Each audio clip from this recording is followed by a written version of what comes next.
Je repars de Chicago en longeant le lac Michigan, qui est grand comme une mer, c'est impressionnant.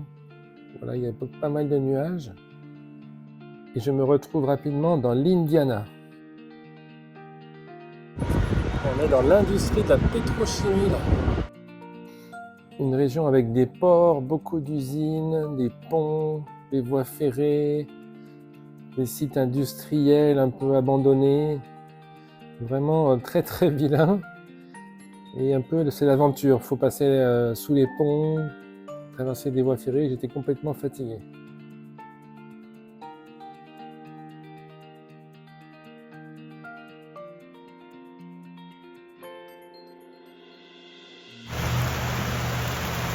Cette étape de Chicago à Pittsburgh a duré une dizaine de jours, assez difficile au niveau climatique avec beaucoup d'orages, beaucoup d'humidité, de la chaleur. C'était compliqué. Heureusement, au bout de quelques jours, j'ai retrouvé des morceaux de piste cyclable et fait des belles rencontres animales. Je me suis retrouvé dans une fête de village entre deux orages, dans un petit village.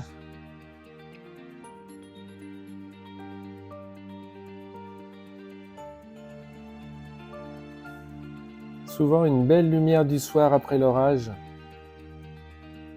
En quittant Columbia City, je me suis retrouvé sur une très belle route avec un beau soleil. Bon, c'était tôt le matin. Vraiment magnifique. À nouveau une belle piste cyclable et des belles routes. Et là, tout d'un coup, et ça a été le cas pendant 10 miles, je me suis retrouvé en pays Amish. Ce auquel je ne m'attendais pas du tout. Et là, le temps s'est arrêté. Il n'y avait que des calèches. C'était le dimanche. Les Amish allaient certainement à la messe. Pas forcément dans une église, mais dans un des membres de la congrégation. Et ils étaient tous sur la 31, c'était vraiment incroyable.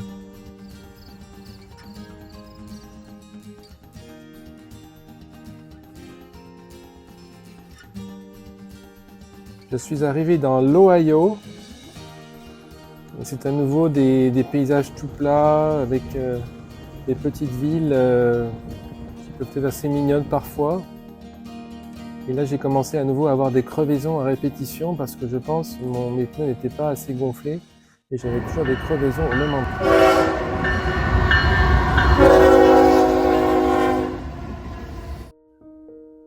Voici les gorges de la rivière Huron qui finira par se jeter dans le lac du même nom.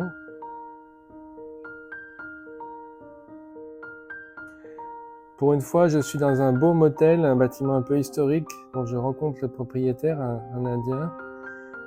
Il y avait de la verdure autour, c'était chouette. Et le lendemain matin, donc une belle rencontre.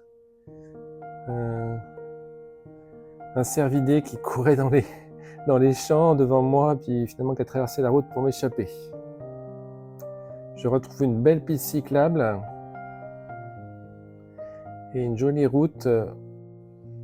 Les journées sont vraiment difficiles car je transpire beaucoup et mes vêtements sont trempés.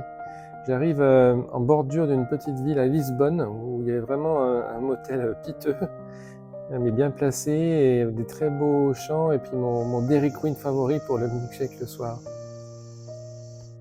Parfois j'emprunte des routes fermées, mais finalement ça passe malgré les obstacles ou les glissements de terrain. J'ai rencontré ces deux dames dans un restaurant, elles étaient sympas. Et j'arrive enfin à proximité de Pittsburgh. Voilà, il y a beaucoup d'oies au bord de la rivière.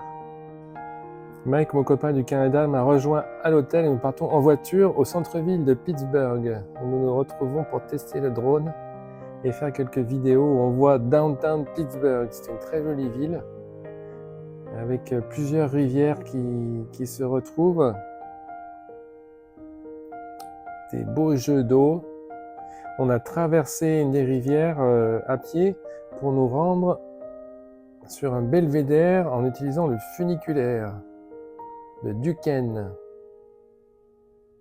Voilà, c'était vraiment intéressant. Il y avait un musée où on pouvait voir les rouages et les poulies en fonctionnement Et la vue sur Pittsburgh était vraiment incroyable, la plus belle vue sur la ville, je pense.